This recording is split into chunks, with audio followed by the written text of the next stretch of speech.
menurut Undang-Undang Cagar Budaya, kekunoan itu salah satu kriterianya adalah berumur lebih dari 50 tahun. Ya, tidak bisa. Jadi ketika satu catatan, satu tulisan tangan itu diperkirakan berusia lebih dari 50 tahun, maka dia masuk dalam kategori naskah kuno. Nah, tradisi tulisan tangan itu berkembang salah satunya karena ada kebutuhan menyalin. Jadi membayangkannya, misalkan ada kebutuhan untuk memiliki satu kitab tafsir Jalalain, karena teknologi cetak belum ada, maka satu-satunya cara adalah dengan menyalin. Nah, salinan-salinan itulah yang banyak berkembang di Indonesia. Kemudian yang kedua, mungkin walaupun teknologi cetak itu sudah ditemukan, tapi dari satu wilayah di Nusantara sendiri teknologi cetak itu mungkin baru masuk sekitar abad ke-19 dengan litografi. Nah, untuk mengatasi kebutuhan itu, maka proses salin menyalin satu teks tertentu itu berlangsung. Nah, itu yang disebut dengan naskah kuno. Nah, berkaitan dengan ilmu batu dalam mengkaji naskah kuno itu ada dua.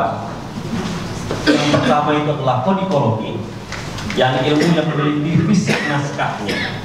Jadi kalau saya bawa naskah ini, yang dikaji adalah fisiknya, aspek-aspeknya, mulai dari sejarah naskah. Saya bisa menjelaskan bahwa naskah ini sebelum ke tangan saya adalah dipegang oleh ayah saya dari kakek saya, dan dari kakek saya ke belakang itu tidak tahu.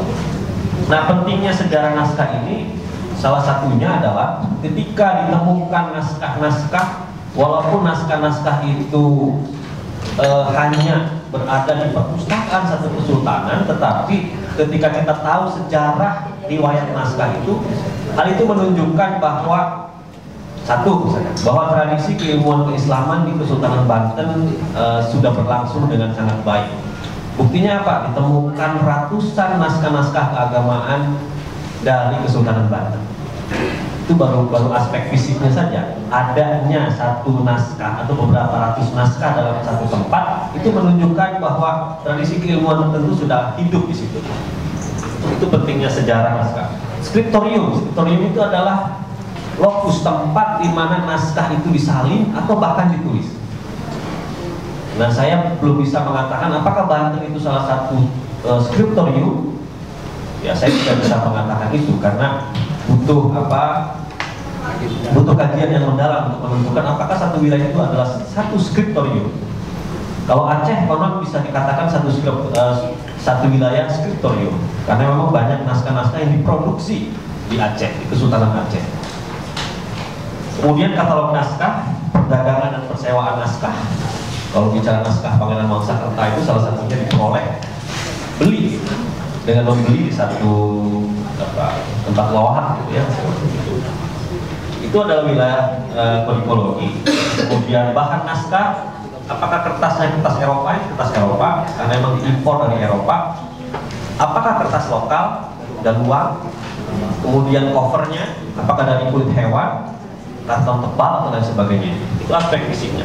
Nah, yang kedua adalah ilmu yang disebut dengan filologi. Kalau kodikologi itu aspek fisiknya, filologi itu adalah aspek isinya, teksnya. Ya. Karena itu ada yang menyebut filologi itu adalah tekstologi, teksnya, isinya.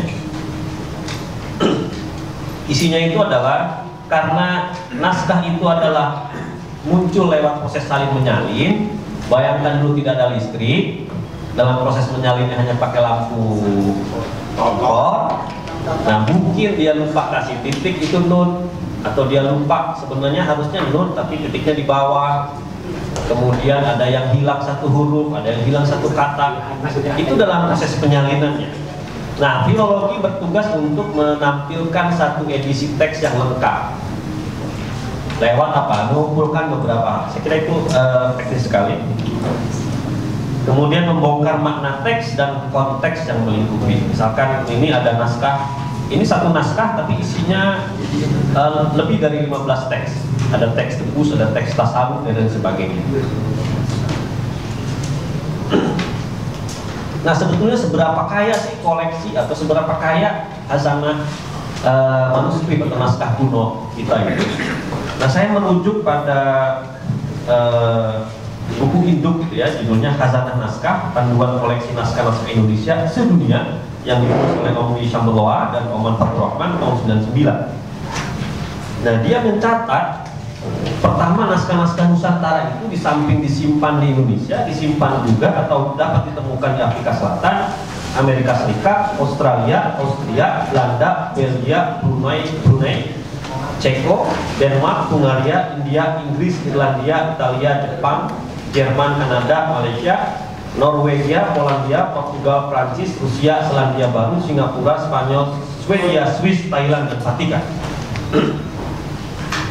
Itu minus Indonesia. Jadi sebetulnya kita mau bilang bahwa tradisi tulis orang Nusantara itu sudah sangat luar biasa berkembang.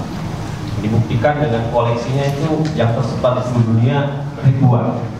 Di Indonesia saja sudah mencapai ribuan. Itu yang terkatalogisasi, belum yang tersimpan di masyarakat. Nah, karena itu pada tahun 2014 bersama dengan Pak Yadi itu memang melakukan digitalisasi 35 manuskrip di berbagai wilayah. Nah, mungkin tahap selanjutnya tahun ini akan melakukan proses digitalisasi lagi yang disimpan di masyarakat. Jadi informasinya kalau bicara Banten sebetulnya kaya. Saya pernah mendengar bahwa koleksi di Perpustakaan Nasional Republik Indonesia itu sebagian besar manuskrip koleksinya adalah manuskrip Banten. Siapa yang dalam tanda kutip entah berjasa atau apa ya, itu adalah Sunan Gurgronya. Termasuk yang membawa naskah-naskah Banten ke Leiden itu adalah Sunan Gurgronya. Ya, dan itu saya nggak tahu apa itu disebut jasa atau juga apa, ya wallahu a'lam, saya tidak. Tapi yang jelas mungkin juga kalau tidak diselamatkan atau tidak dibawa Sunan Gurgronya, naskah itu hilang, ya hanyut, rusak dan sebagainya.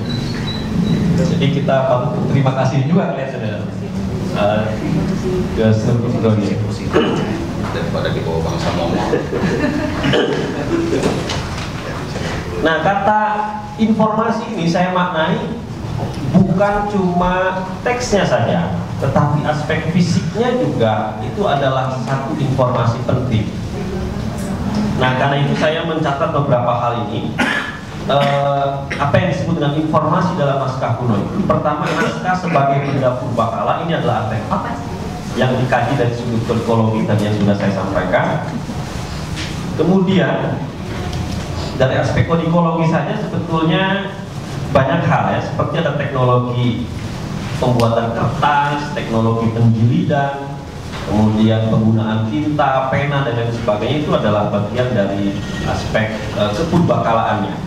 Jadi naskah ini secara fisik dia adalah artefak Banten secara fisik. Nah, kemudian isinya itu jauh lebih luas daripada fisiknya.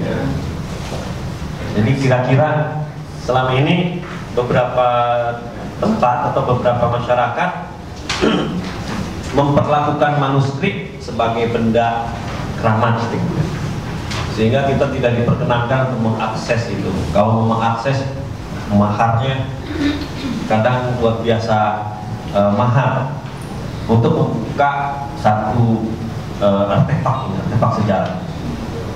Saya kira dalam arkeologi juga ketemu hal yang begitu ya. Nah, kandungan isi itu yang saya catat dari Haryadi Subandrio ini, variasi tema naskah Nusantara itu pertama adalah naskah keagamaan, naskah kebahasaan, berarti informasi-informasinya adalah di wilayah-wilayah ini. Kalau mau tahu informasi keagamaan orang Banten abad ke-17, abad ke-18, ya akseslah manuskripnya. Naskah keagamaan, naskah kebahasaan, naskah filsafat dan folklor, naskah mistik rahasia, naskah ajaran moral dan lain sebagainya itu. Nah, aspek-aspek budaya dalam naskah kuno, karena ini terkait dengan pengembangan budaya, yang pertama adalah sistem pengetahuan. kalau kita lihat informasi tentang mistik dalam manuskrip itu salah satu yang terkaya. Jadi nanti ketemu kitab mujarobat, macam-macam lah formula-formula yang sifatnya magis, baik itu ilmu perbintangan juga, ramalan dan lain sebagainya. Yang kedua adalah agama. Agama itu dari ajaran, norma, ritual, upacara dan lain sebagainya. Itu bisa kita temukan di manuskrip. Saya akan menunjukkan di satu bundel naskah ini, satu naskah ini. Ini kekayaan informasi keagamaannya luar biasa. Saya bisa katakan bahwa naskah ini adalah naskah Banten karena ada satu teks, ada beberapa teks yang menunjukkan hal itu. Kemudian sistem mata pencaharian, bahasa dan aksara, tradisi, sejarah lokal seperti babat, bawacan, sisila dan sebagainya. Kemudian seni, ada rupa seperti ragam hias dan sebagainya. Ada seni sastra, seni pertunjukan, termasuk panjang mulut itu adalah pertunjukan, arsitektur, pakaian dan sebagainya. Nah, untuk menguatkan hal itu saya ambil beberapa contoh ini naskah yang naskah Banten. Yang pertama adalah Al-Quran dari Banten. Nah, Al-Quran tertua yang kita pegang ada di rumahnya Pak Yadi ya. Itu dari sekitar tahun 1700-an ya, 1700-an. Nah, beda naskah yang kita yang kita ini yang ada kita simpan. Ini sebetulnya tidak jauh dapatnya. Kerja dari sini. Kerjanya dari sini, dari belakang sini.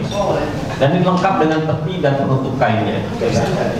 Dan ini kalau kita lihat ragam hias, ini saya sebut dengan aspek seni rupa dalam tradisi penulisan mushaf Al-Quran. Ragam hiasnya bagus sekali. Sayang ini kondisinya sudah sangat rusak, jadi banyak yang bekas dipotong-potong gitu. Konon katanya, kenapa ini dipotong-potong? Pernah dijadikan jimat katanya, taruh di dompet dan sebagainya. Dan ada yang nyolong bagian anunya dipotong, karena itu banyak potongan-potong. Tapi ini Al-Quran juga bisa kita temukan di Perpustakaan Nasional.